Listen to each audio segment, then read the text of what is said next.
لیکن ایک سبق ہے، یہ ہونا چاہیے تھا تاکہ امت کو پتہ چلے کہ دین کتنی قیمتی چیز ہے۔ وہ جی اللہ بڑا غفور الرحیم ہے، میں نہ ہمیں ڈرایا کرو۔ ہاں اللہ بڑا غفور الرحیم ہے، لیکن اس کا کوئی عدل بھی ہے۔ رات کا شراب پینے والا اور رات کو مصلی پہ رونے والا برابر ہو جائیں گے تو پھر یزید حسین کو ایک ہی جگہ بٹھا دو، پھر کربلاؤں کے لیے رونا چھوڑ دو۔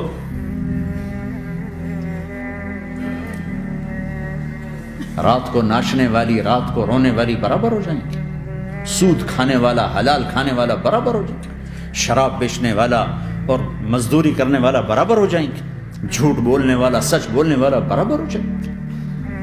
افنجعل المسلمین کالمجرمین ما لکم کیف تحکمون ام لکم کتاب فیہ تدرسون۔ اس سے زیادہ واضح کیا بتاؤں کہ میرا رب کہتا ہے کون سی کتاب میں لکھا ہوا ہے کہ ماننے والا نہ ماننے والا برابر کر دوں گا؟ کون سی کتاب میں؟ اللہ کو یہ کہنا پڑ رہا ہے ام لکم کتاب فیہ تدرسون، کس کتاب میں یہ لکھا ہوا ہے؟ ام نجعل المتقین کالفجار، ایک بدماش اور ایک فرمانبردار کو برابر کر دوں؟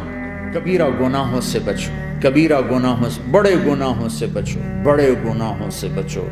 چھوٹے گناہ ہوتے رہتے ہیں، وہ اللہ بھی درگزر کرتا ہے، بڑے گناہوں سے بچو، وہ بھی ہو جائیں توبہ کر لو، معاف، توبہ کر لو۔